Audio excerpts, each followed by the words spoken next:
नमस्कार, मैं हूं विवेक श्रीवास्तव। लोकसभा चुनाव के 6 चरण पूरे हो चुके हैं। छठे चरण में पूर्वांचल की 14 सीटों पर भी वोट डाले गए, जिसके बाद यह चर्चा जोर पकड़ रही है कि यूपी के पूर्वी हिस्से में बसने वाली आबादी का जोर है किस ओर।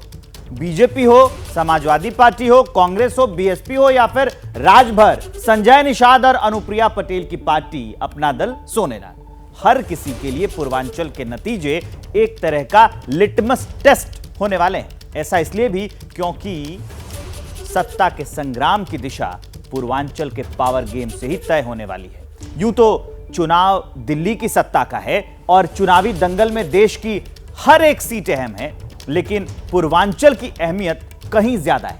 ऐसा इसलिए क्योंकि यूपी के इस हिस्से में देश के कई राज्यों से ज्यादा सीटें हैं।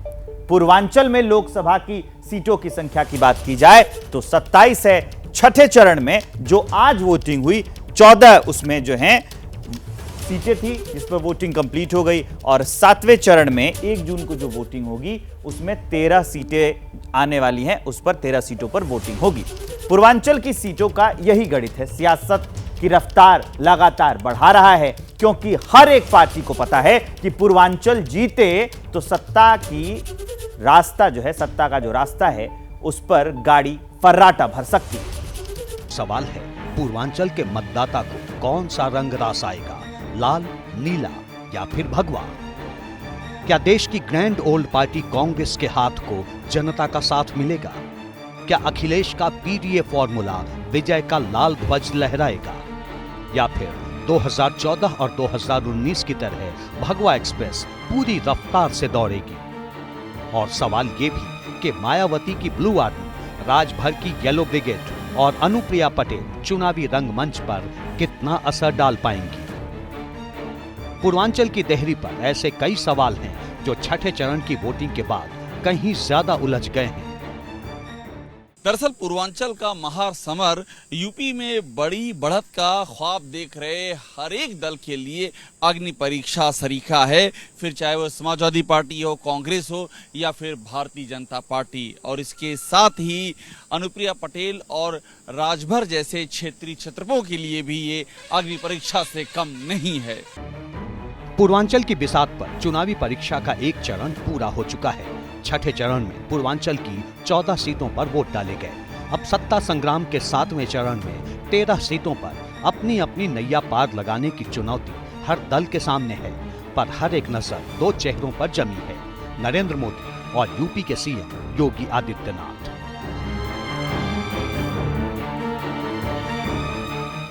नरेंद्र मोदी की कर्म भूमि वाराणसी में 7वें चरण में 1 जून को वोटिंग होगी।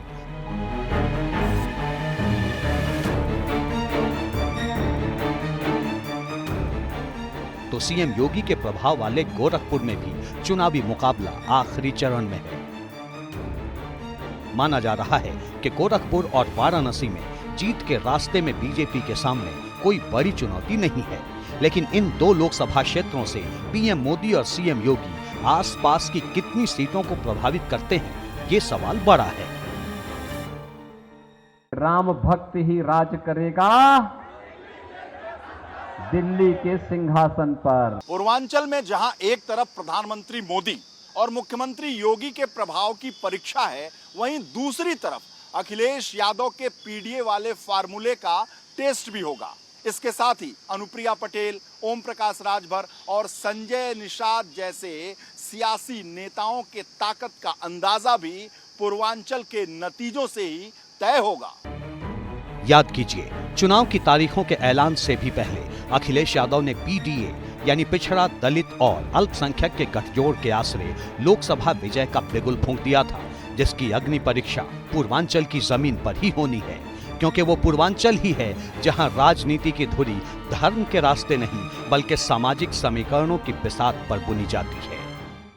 कांग्रेस मुस्लिमों को आरक्षण देने के लिए बाबा साहब आम्बेडकर का संविधान बदलना चाहती है। हम आरक्षण को बढ़ा देंगे, 50% से ज्यादा कर देंगे। हम आपका रिजर्वेशन, गरीबों का रिजर्वेशन बढ़ाएंगे। कांग्रेस और समाजवादी पार्टी का घोषणा पत्र कहता है कि सत्ता में आएंगे तो ओबीसी और एससी का आरक्षण ये मुसलमानों को बांटने का काम करेंगे। पूर्वांचल की जमीन पर सियासत के मंच से उठते ये बयान यूं ही नहीं है। आंकड़ों के मुताबिक पूर्वांचल में ओबीसी वर्ग की आबादी करीब 50% है, जबकि दलित 21% और मुस्लिम मतदाताओं की संख्या करीब 20% है। माना जाता है कि पूर्वांचल का यही जातीय समीकरण अखिलेश यादव या कहिए कि समाजवादी पार्टी के पीडीए फॉर्मूले को बल देता है। हालांकि यहाँ भी एक पेच है। बीजेपी के साथ खड़े संजय निषाद, ओम प्रकाश राजभर और अनुप्रिया पटेल जैसे छत्रपों का प्रभाव भी इसी पूर्वांचल में है। ये तीनों नेता जिस समुदाय की राजनीति करते हैं वो भी निर्णायक भूमिका में है। पूर्वांचल में राजभर आबादी करीब 16 से 17% तक है। मऊ, आजमगढ़, वाराणसी, गोरखपुर, संत कबीर नगर और प्रयागराज में निषाद आबादी 14 से 17% है। पूर्वांचल में संजय निषाद की निषाद पार्टी की दावेदारी मछुआ समाज के वोटर्स पर है। हालांकि 2019 की तरह उनकी पार्टी इस बार भी अपने सिंबल पर लोकसभा चुनाव नहीं लड़ रही है। संजय निषाद के बेटे प्रवीण निषाद को बीजेपी ने अपने सिंबल पर संत कबीर नगर से उम्मीदवार बनाया, जिनकी किस्मत का फैसला ईवीएम में कैद हो चुका है।